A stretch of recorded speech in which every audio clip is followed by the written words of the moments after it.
Olá, eu estou aqui para comentar a final da Liga das Nações, Polônia e Itália.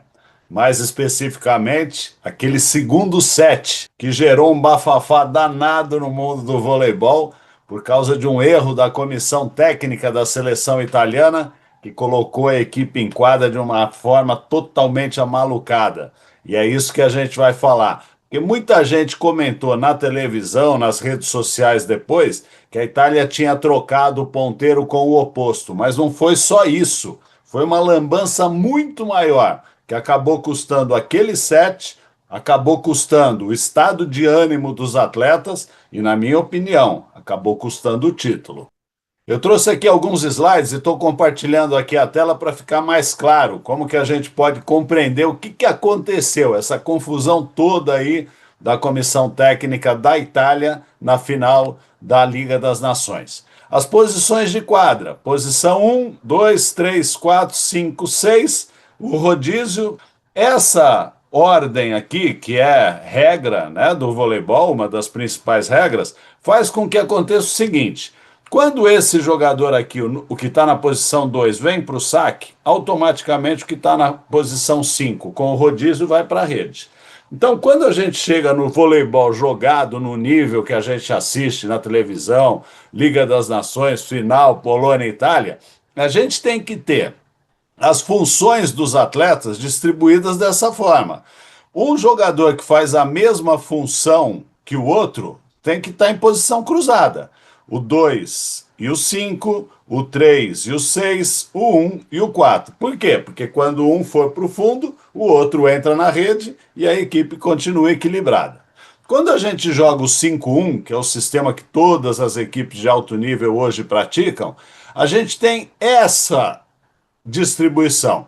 Aqui o L é o levantador, o P é o ponteiro, o C é o central, o O é o oposto, e vocês veem que tem sempre um cruzando com o outro. Quando esse ponteiro for para o saque, vai subir um ponteiro para a rede. Para ter o quê? Um ponteiro, um central e o levantador ou o oposto, ou na rede ou no fundo. Então esse equilíbrio é mantido sempre.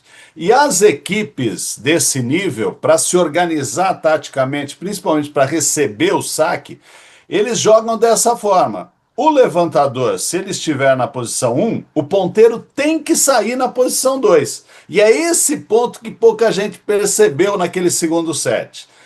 O ponteiro saindo na posição 2, todas as formações de recepção ficam facilitadas, porque o levantador vai infiltrar, o ponteiro volta para atacar, e com esse equilíbrio aqui com todas as posições, a equipe fica de um jeito organizado para sempre poder receber o saque, fazer as transições, o levantador fazer a infiltração, os ponteiros se deslocarem para atacar quase sempre da ponta, essa passagem pela saída de rede, os atacantes de meio mais próximos da região central para puxar a bola de velocidade. Então, isso é treinado, isso está assimilado, isso está automatizado. Todas as equipes treinam em função dessa organização. Se mudar alguma coisa nisso, o bicho pega porque você não sabe o que fazer, você não está treinado, as coisas ficam mais difíceis, os deslocamentos ficam maiores, a organização para o ataque fica comprometida. E olha só o que aconteceu naquele segundo set, quando a Itália entrou para jogar o segundo set de uma final. Olha a gravidade do negócio. Eles colocaram a comissão técnica lá, o técnico ou o assistente que fica responsável por marcar a posição de saída. Eles colocaram o levantador, o Gianelli, na posição 3 para começar o segundo set. Em vez de colocar o oposto cruzando com ele, se o Gianelli, levantador, saiu na 3, o oposto tinha que sair na 6. O oposto saiu na posição 5. E na ordem de saque, na papeleta que vai, a ordem que a equipe vai sair, que isso precisa ser entregue antes da equipe entrar em quadra, para um não copiar o outro, não querer ajeitar as coisas, a comissão técnica da Itália colocou levantador cruzando com ponteiro. E o oposto, que não participa do passe, está sempre escondido, só é um atacante por característica. Ele não vai participar da recepção, ele sempre se desloca para sempre estar inteiro para descer a lenha na bola. Ele saiu na ponta. Aí você começa a pensar, você fala assim, mas pode ter sido uma opção tática da Itália para tentar surpreender, para tentar mexer alguma coisa. Pode ter sido, né? Olha, vamos sair com o Lanza cruzando com o Janelli, a gente põe o Riklis como ponteiro. Tudo bem, podia estar na cabeça da seleção italiana, uma forma diferente. É muito difícil que isso tenha acontecido, porque a equipe treinou para jogar a final e o primeiro set não foi um set absurdo que você fala assim, nossa, precisamos mudar porque senão nós vamos tomar um couro aqui. Então, o erro da comissão técnica da seleção italiana pode ter começado aqui, né? Isso todo mundo viu. Falaram na televisão, falaram nas redes sociais, quem debateu essa questão. Mas o que não debateram foi que a Itália saiu com os pontas e os centrais trocados.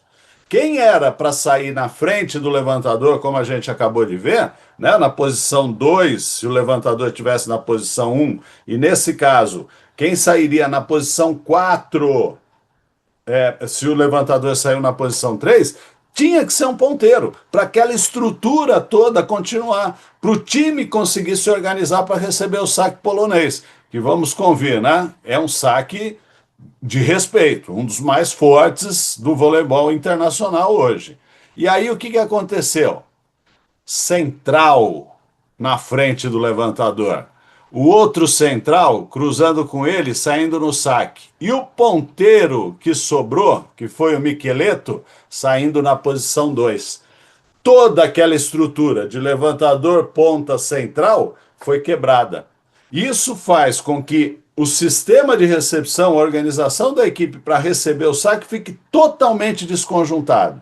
A seleção italiana entrou numa condição que não sabia absolutamente o que fazer, porque nunca se treina isso. Não é essa a formação, a distribuição dos jogadores. Então, algo novo para ter que lidar, já tendo o ponteiro saindo, cruzando com o levantador, o oposto que não passa, saindo numa outra posição, e você ainda tem os ponteiros e os centrais trocados, cara, não tem como corrigir nesse nível com um time do nível que é a Polônia do outro lado, né? Então a Itália perdeu esse set por causa dessa confusão, dessa lambança da comissão técnica que montou uma equipe dessa maneira. É inadmissível nesse nível de competição, numa final da Liga das Nações, um erro desse ser cometido, né? Eu já cometi como assistente técnico um erro parecido. Também inverti os centrais e os ponteiros, mas eu estava começando. Era meu primeiro ano no profissional, nervoso pra caramba, não sabia o que fazer. Levantadora saiu na posição 4 e eu peguei e joguei a central na 5 e a ponteira na 3. E aí o time também desandou. Sorte é que a gente ganhou aquele jogo e foi um dos jogos mais tensos da minha carreira, porque você imagina, você se sente responsável e eu sentia as jogadoras em quadra me responsabilizando e com toda razão. E você imagina a seleção italiana, do nível que é, campeã mundial, olhando para o banco e falando assim, cara, vocês não ferraram com a gente dessa maneira, né? Nós estamos numa final da Liga das Nações. Nós vamos perder esse set, vamos perder a final por causa disso. E foi o que aconteceu, né? E o que isso acarreta? Só para vocês terem uma ideia.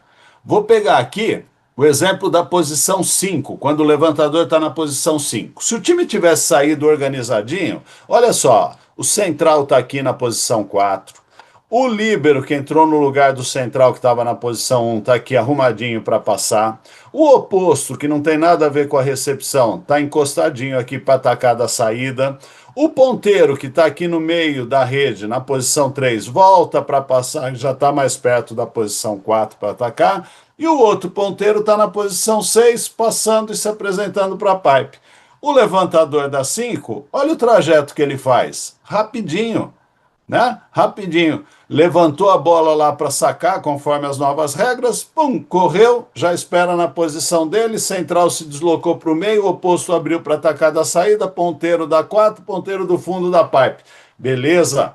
Eles treinam isso todo dia, eles fazem isso há décadas, desde que eles começaram a jogar as categorias de base com o 5-1, né?